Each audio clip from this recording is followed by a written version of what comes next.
Juste pour prévenir, cette voix est générée par une IA, mais tout le travail derrière, des recherches au montage en passant par l'écriture, est 100% humain.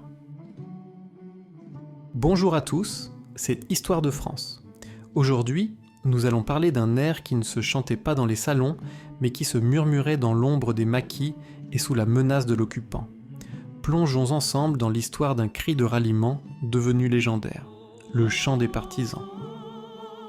Le chant des partisans, ou chant de la libération, surnommé la Marseillaise de la Résistance, est créé pendant la Seconde Guerre mondiale de 1939 à 1945. Elle est devenue l'hymne de la résistance française durant l'occupation par l'Allemagne. La musique a été créée en 1941 par Anna Marly, et les paroles ont été créées en 1943 par Joseph Kessel et Maurice Druon. Pourquoi 2 ans d'écart entre la musique et les paroles ? Car la musique, elle a été créée par Anna Marly. Elle est d'origine russe, elle est chanteuse et compositrice. En 1940, elle a quitté la France pour Londres. Elle s'est engagée en tant que cantinière volontaire dans les forces françaises libres. C'est là, en 1941, qu'elle compose à la guitare la musique de la Marche des partisans, en employant le russe, sa langue maternelle. Cet hymne des partisans, soviétiques, est inspiré par la résistance héroïque des soldats soviétiques de Smolensk durant la Seconde Guerre mondiale. C'est au domicile de l'ancien ambassadeur russe, Liouba ou Lioubov Krasine, à Londres, qu'Anna Marly chante Guevelia Song, Marche des partisans, devant Bernard, pseudonyme de résistant d'Emmanuel d'Astier. Bernard lui demande sur le champ de recommencer, puis lui dit « C'est ce qu'il faut pour la résistance, il faut des paroles en français », et lui demande de revenir le lendemain soir avant qu'il ne reparte en France. Le lendemain, Joseph Kessel est là, et Bernard demande immédiatement à Anna de chanter. Kessel est enthousiaste. Liouba traduisait les paroles. Des papiers circulent entre les mains. Chacun donne son idée. Kessel et Druon écrivent la version définitive, et c'est également au domicile de Liouba que sont chantées pour la première fois les paroles françaises par Anna Marly. Jeff, Kessel, tendit un papier, le texte français des partisans. Le chant, sifflé, devient, le 17 mai 1943, l'indicatif de l'émission Honneur et Patrie, diffusée 2 fois par jour par la radio britannique BBC, puis un signe de reconnaissance dans les maquis. On choisit de siffler la mélodie, d'abord pour ne pas être repéré en la chantant, mais aussi car le chant reste audible malgré le brouillage de la BBC effectué par les Allemands. Dès sa première diffusion à l'antenne, le chant des partisans frappe considérablement les esprits. Germaine Sablon arrive à Londres le 6 février 1943.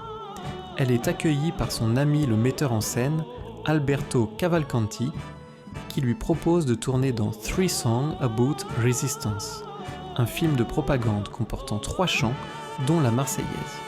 Il reste à en trouver 2 autres, et le chant des partisans est l'un d'eux, choisi lors d'une rencontre avec Anna Marly, qui lui fait entendre la version russe. Les paroles en français, écrites le 30 mai 1943 par Joseph Kessel, alors compagnon de Germaine Sablon, et son neveu Maurice Druon, également expatrié en Angleterre. Elle veut l'original et non une traduction de la version russe. C'est à Ashdown Park Hotel, hôtel du Surrey fréquenté par des Français exilés, qu'ils mettent en vers, sur un cahier d'écolier, les idées qu'ils échangent après le déjeuner. Germaine Sablon possède, sur un feuillet à part, les notes relevées en écoutant Anna Marly jouer l'air sur sa guitare. Anna dit À 4 heures, tout était terminé. La fille du patron, Nenette, nous a servi le thé et j'ai chanté pour la première fois le chant des partisans devant elle. Ensuite, j'ai appelé Cavalcanti au téléphone. Je suis allée au studio d'Ealing le lundi 31 mai où l'enregistrement a eu lieu à 11h30. Pierre Segers précise. Le chant des partisans, créé par Germaine Sablon dans le film de Cavalcanti, semble n'avoir jamais été chanté ailleurs de toute la guerre. Je n'en ai trouvé aucune trace à la BBC avant la Libération. Il n'a donc été connu en France que par son indicatif, diffusé 2 fois par jour depuis le 17 mai 1943 jusqu'au 2 mai 1944, date de notre dernière émission. Le manuscrit original est apporté en France le 25 juillet 1943 par Emmanuel Dastier de la Vigerie et Jean-Pierre Lévy, qui voyagent à bord d'un Lockheed Hudson piloté par Hugues Verity. L'appareil survole clandestinement le territoire occupé et se pose à 3h30 sur un terrain près d'Ambérieu-en-Bugey, dont le nom de code est FIG. Les 2 hommes y sont réceptionnés par Paul Rivière, chef de la section des atterrissages et des parachutages de l'ensemble de la région Sud.